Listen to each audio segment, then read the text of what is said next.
Hello friends, welcome back in my YouTube channel R F का nursing classes. तो आज हम डिस्कस करेंगे रीनल कैंसर, जो कि ओंकोलॉजी का एक बहुत ही ज़्यादा इंपॉर्टेंट टॉपिक है। तो सबसे पहले अगर आप मेरे चैनल पर नए हैं तो प्लीज़ मेरे चैनल को सब्सक्राइब कर दे, वीडियो को लाइक कर दे और जो बेल आइकन है उसको प्रेस कर दे, जिससे मैं जो भी नेक्स्ट वीडियो अपलोड करूँ उसका नोटिफिकेशन सबसे पहले आपको मिल सके। और आप मेरा वीडियो अगर फेसबुक पर देख रहे हैं तो प्लीज़ मुझे फेसबुक पर फॉलो करें। तो स्टार्ट करते हैं आज से क्लासेस विदाउट डिले। फर्स्टली इसका डिफिनीशन डिस्कस करेंगे कि रीनल कैंसर होता क्या है। तो इसमें डिफिनीशन में दे रहा है a malignant tumour of kidney cells, यानी कि जो किडनी का सेल्स होता है और उसमें मेलिग्नेंट ट्यूमर का फॉर्मेशन हो जाता है तो उसी को हम लोग बोलते हैं रीनल कैंसर्स। डिफिनीशन में ओवरऑल यही बोल रहा है कि जो किडनी का सेल्स होता है और उसमें ट्यूमर का फॉर्मेशन हो जाता है मेलिग्नेंट, तो उसको बोलते हैं हम लोग रीनल कैंसर। डायग्राम है, आप लोग देख सकते हैं यहाँ पे, ये हेल्दी किडनी है और ये किडनी विथ ट्यूमर, यानी कि इस किडनी में रीनल कैंसर्स का फॉर्मेशन हुआ है। लोग देख सकते हैं यहाँ जो ट्यूब्यूल से यहाँ पे ट्यूमर का फॉर्मेशन हो चुका है। और ये हेल्दी किडनी है, इसमें कोई भी ट्यूमर का फॉर्मेशन नहीं है। तो इसमें ये डिफरेंस है कि जो ट्यूब्यूल्स होता है वो हेल्दी होता है और इसमें जो ट्यूब्यूल्स होता है किडनी का उसमें ट्यूमर का फॉर्मेशन हो जाता है। रिस्क फैक्टर क्या क्या है इसका, क्यों हो सकता है।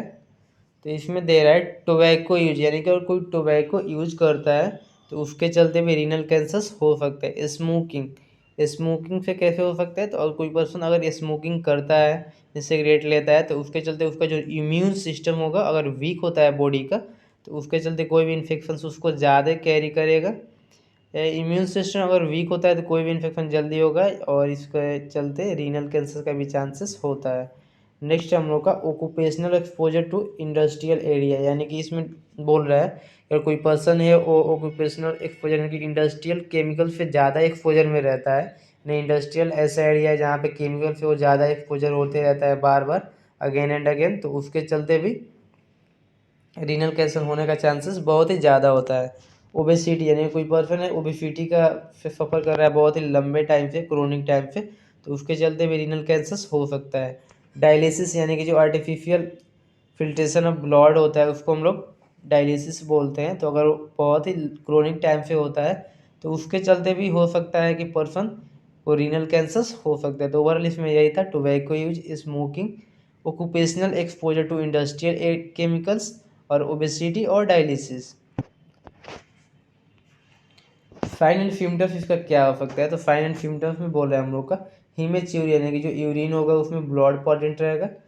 फ्लैंक पेन, इसमें आप लोग केयर करिएगा। फ्लैंक मीन्स होता है कि जो हम लोग का रिब्स होता है और जो इलियम होता है इंटेस्टाइन का, स्मॉल इंटेस्टाइन का जो पार्ट होता है, जेजुनम, ड्यूडिनम और इलियम, तो इलियम के एबव यानी कि ऊपर और रिब्स के नीचे का जो पार्ट होता है अगर उसमें डिस्कम्फोर्ट होता है, पेन होता है, तो उसी को हम लोग बोलते हैं फ्लैंक पेन। इसको आगे मैं डायग्राम में बताऊंगा, एक्सप्लेन करूंगा इसको। वेट लॉस होता है पर्सन को, नोजिया, वोमिटिंग और फीवर हो सकता है, नाइट स्वेट्स हो सकते हैं, रात में पसीना आएगा, डायस्पीनिया होता है यानी कि डिफिकल्टी इन रेस्पिरेशन होगा, पैल्पेबल मास इन फ्लैंक और एब्डोमेन, यानी कि जो एब्डोमेन और फ्लैंक होगा वहाँ पे पैल्पेबल मास का फॉर्मेशन हो जाएगा, कॉफ से सफ़र करेगा वो person. Bone pen with advance stages, यानी कि बोन पेन भी होने लगेगा एडवांस डिजीज के साथ, यानी और भी जो डिजीज होगा उसका फॉर्मेशन होगा तो बोन पेन भी हो सकता है। ओवरऑल उनका फाइनल सिम्टम्स यही था।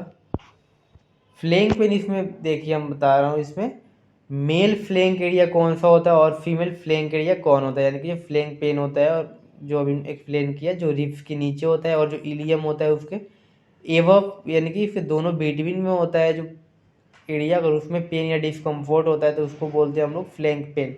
यहाँ पे आप देख सकते हैं ये अपर एब्डोमेन है, ये फ्लैंक है और ये लोअर एब्डोमेन है। अगर इसमें कोई इस बीच वाले पार्ट में अगर पेन होता है या डिस्कम्फोर्ट होता है तो उसको हम लोग बोलेंगे फ्लैंक पेन।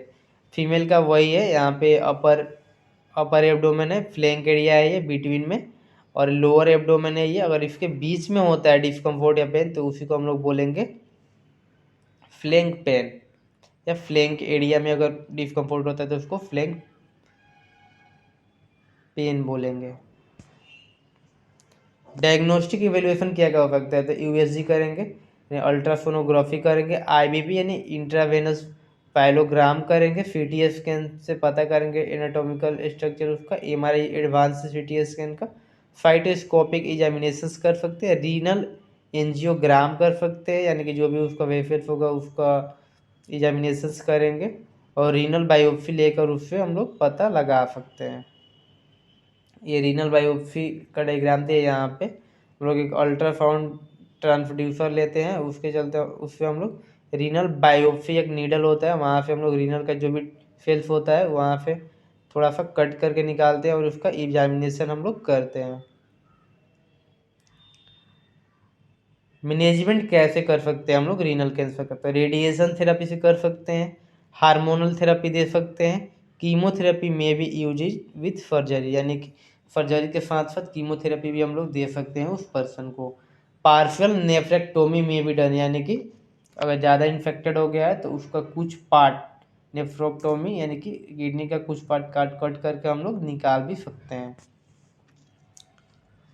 नर्सिंग मैनेजमेंट क्या कर सकते हैं, after surgery the patient usually has catheter and drain in place to maintain a patient urinary tract to remove drainage and to permit accurate measurement of urine output, यानी कि इसमें दे रहा है कि आफ्टर सर्जरी उस पेशेंट को catheter लगाना चाहिए जिससे जो भी उसका यूरिन है वो इजीली पास आउट हो सके, और उसका मेजरमेंट करते रहना है पर्सन का जो भी यूरिन आउटपुट होता है उसका। फर्स्ट टॉपिक हम लोग का यही था।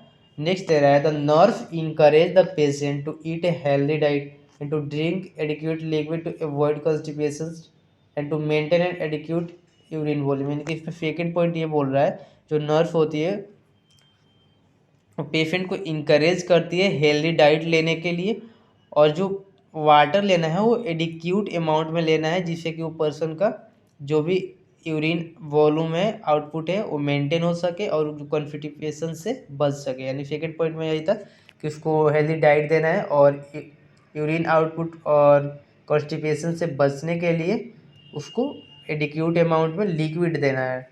नेक्स्ट दे रहा है education and emotional support are provided related to diagnosis treatment and continue care, यानी कि उसको एजुकेशंस देना है, हेल्दी एजुकेशंस देना है यानी कि हेल्थ एजुकेशन देना है, इमोशनल सपोर्ट देना है, आर प्रोवाइडेड रिलेटेड टू यानी कि जो भी ट्रीटमेंट चल रहा है डायग्नोसिस से और केयर को कंटिन्यू रख सके उसके लिए उसको इमोशनल सपोर्ट और एजुकेशंस देना है। नेक्स्ट है if follow up chemotherapy is necessary the patient and family are informed about the treatment plan और कीमोथेरेपी, यानी कि जो भी ट्रीटमेंट प्लान है हम लोगों को उसको फैमिली को एक्सप्लेन करना है। तो हम लोग का यही था नर्सिंग मैनेजमेंट पे। और भी बहुत सारा नर्सिंग मैनेजमेंट हो सकता है जैसे कि साइकोलॉजिकल सपोर्ट देंगे, हेल्थ एजुकेशंस देंगे उसको, बहुत सारा उसको इमोशनल नीड्स होगा वो भी कर सकते हैं। तो नर्सिंग मैनेजमेंट में बहुत सारा पॉइंट आता है लोग इसमें मेंशन कर सकते हैं। तो ओवरऑल हम लोग का यही था आज renal cancer. Then thank you all and I hope जो आज का क्लासेस था वो आपको कुछ समझ में आया होगा। तो अगर मेरा वीडियो अच्छा लगा हो तो प्लीज़ मेरे चैनल को सब्सक्राइब करें, वीडियो को लाइक कर दे और जो बेल आइकन है उसको प्रेस कर दे जिससे मैं जो भी नेक्स्ट वीडियो अपलोड करूँ उसका नोटिफिकेशन सबसे पहले आपको मिल सके। Then thank you for watching my video.